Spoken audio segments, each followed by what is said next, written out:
Lafiya jarin al'umma. Ya kai ɗan uwa magidanci, a matsayinka na mai gida bai kamata ka alakanta gazawarka da shekarunka ba. Saboda idan ka tuna shekarun baya, magabatanmu sun taka muhimmiyar rawa akan iyalansu tare da nuna bajinta sakamakon amfani da magungunan gargajiya da suka yi. Haka zalika, a matsayinka na magidanci mai iyali, ya kamata ka zama jarumi a gidanka. Kada ka yarda ka zama aku sarkin surutu a majalisa. In ma kuma hakan ta faru, wato ka tsinci kanka a cikin wannan yanayi, to baka ga ta zama ba. Sai ka garzayo zuwa wurin Alhaji Ikon Allah, wanda ke kofar Dirbi saman benen Phototech, suna kallon tashar motar zuwa Daura a nan cikin birnin Katsina. Ko ka tuntuɓi lambar wayar sa 080-608-5-0-1.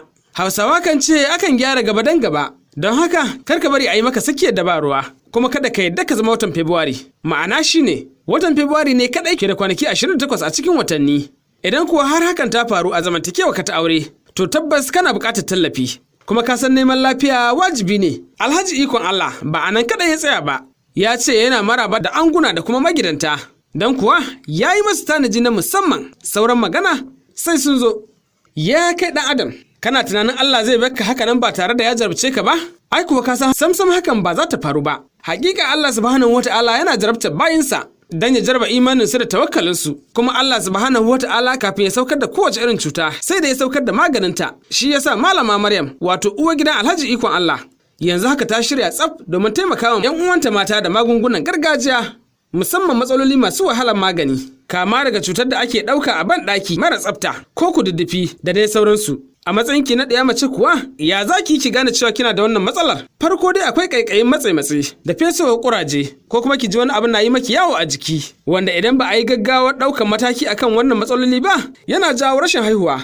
To ku tuna, Allah subhanahu wata'ala shine mai magani, kuma shi ke bada lafiya. Amma Malama Maryam za ta iya zama sila in ta bada tallafi aka samu lafiya. Idan kina jin ɗaya daga cikin waɗannan matsaloli, to baki ga ta zama ba, sai ki garzayo kofar Dirbi saman benen Phototech, bene mai kallon tashar motar zuwa Daura, a nan wurin Alhaji Ikon Allah, ko kuma a tuntuɓi lambar waya 080-608-4-5-0-1.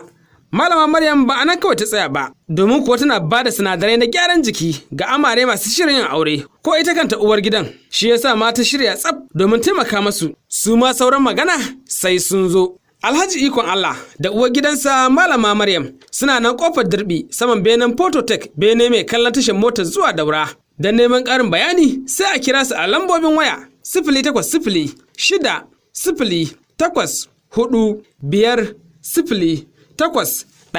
Jama'a ku hanzarta wurin Alhaji Ikon Allah domin ku ga ikon Allah.